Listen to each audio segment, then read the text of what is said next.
Motif ibu membekap anaknya dengan bantal hingga tewas di sebuah kontrakan di Jalan Pelabuhan Kelurahan Sukamelang, Subang, Jumat, 13 Februari 2026, terungkap. Kapolres Subang AKBP Doni Eko Wicaksono, melalui Kanit PP Aibtu Nenden Nur Fatimah mengatakan, berdasarkan hasil pemeriksaan terhadap pelaku yang juga ibu korban, kejadian bermula dari rasa kesal pelaku ke suami korban. Rasa kesal itu tak sengaja ia lampiaskan ke anaknya hingga meninggal.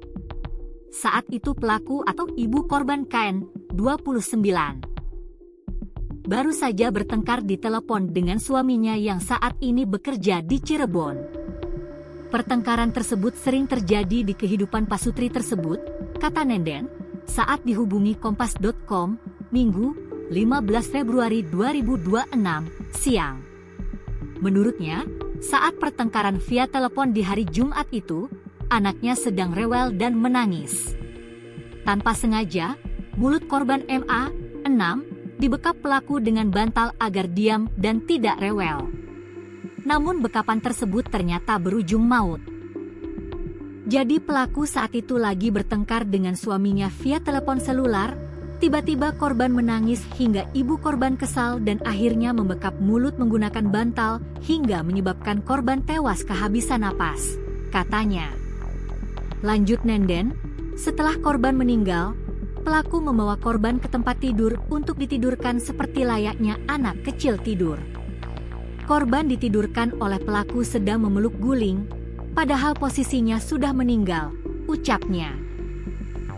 Kemudian pelaku pergi ke Polsek Subang untuk melaporkan kejadian tersebut dan mengaku dirinya telah membunuh anaknya secara tidak sengaja. Jajaran Polsek Subang saat itu langsung menuju TKP untuk memastikan kebenaran informasi dari ibu korban tersebut dan ternyata benar, korban sudah ditemukan dalam keadaan meninggal ditidurkan di kasur sambil memeluk guling, katanya.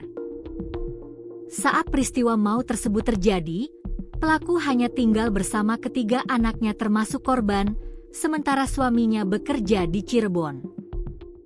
Pelaku hanya tinggal bersama ketiga anaknya yang masih kecil, anak pertama usia 7 tahun, anak kedua atau korban, MA, usia 6 tahun, dan anak ketiga usia 5 tahun, ungkapnya. Berdasarkan keterangan pelaku, korban atau anaknya yang kedua tersebut memiliki keterbelakangan mental. Korban MA ini mengalami keterbelakangan mental atau autis sejak usia 2 tahun, katanya. Akibat perbuatannya, kata Nenden pelaku KN, 29, terancam pasal 458 ayat 1 dan 2 KUHP tentang pembunuhan Yungto pasal 44 ayat 3. UU nomor 23 tahun 2004 tentang pelaku KDRT. Ancaman pidananya penjara maksimal 15 tahun atau denda maksimal 45 juta rupiah bagi pelaku kekerasan fisik dalam rumah tangga yang mengakibatkan korban meninggal dunia, pungkasnya.